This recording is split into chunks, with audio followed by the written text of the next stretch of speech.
পারমাণবিক স্থাপনা নিয়ে নতুন ঘোষণা দিয়েছেন ইরানের প্রেসিডেন্ট মাসুদ পেজেশকিয়ান। তিনি বলেন, যুক্তরাষ্ট্রের বোমা হামলায় ক্ষতিগ্রস্ত পারমাণবিক স্থাপনাগুলো দেশটি শক্তিশালীভাবে পুনর্নির্মাণ করা হবে। আমেরিকার পারমাণবিক অস্ত্রে এত শক্তি আছে যে বিশ্বকে 150 বার উড়িয়ে দেওয়া সম্ভব।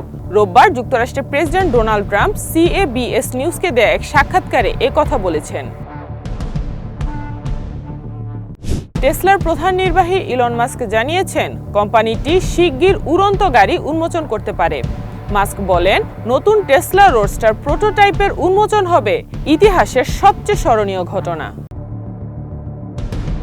সুদানের উত্তর দারফুরের রাজধানী এল ফাশারে আধাসামরিক বাহিনী র্যাপিড সাপোর্ট ফোর্সেসের বিরুদ্ধে ভয়াবহ হত্যাযজ্ঞ চালানোর অভিযোগ উঠেছে। শহরটি দখলের পর থেকে গণহত্যা, লুটপাট ও যৌন সহিংসতার খবর পাওয়া যাচ্ছে।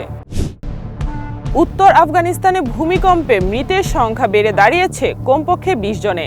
উদ্ধার অভিযান অব্যাহত থাকায় মৃতের সংখ্যা আরও বাড়তে পারে বলে আশঙ্কা করা হচ্ছে।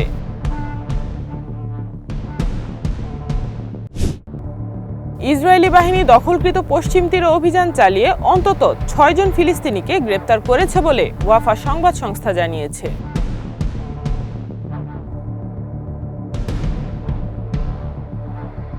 মার্কিন প্রেসিডেন্ট ডোনাল্ড ট্রাম্প 2028 সালের প্রেসিডেন্ট নির্বাচনে তৃতীয় মেয়াদে প্রার্থী হওয়ার সম্ভাবনাকে নাকচ করেছেন। তবে বলেছেন, অনেক মানুষ চায় আমি আবার প্রার্থী হই। CBS নিউজের 60 মিনিটস অনুষ্ঠানে এক সাক্ষাৎকারে তিনি কথা বলেন।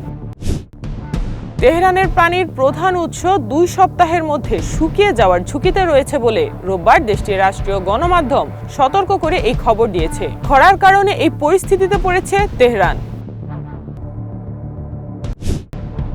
যুক্তরাষ্ট্র তার অন্য দেশের সরকার পরিবর্তন এবং জাতি গঠনের অতীতের নীতি থেকে সরে এসেছে বলে শুক্রবার মন্তব্য করেছেন মার্কিন জাতীয় গোয়েন্দা পরিচালক তুলসী গ্যাবার্ড।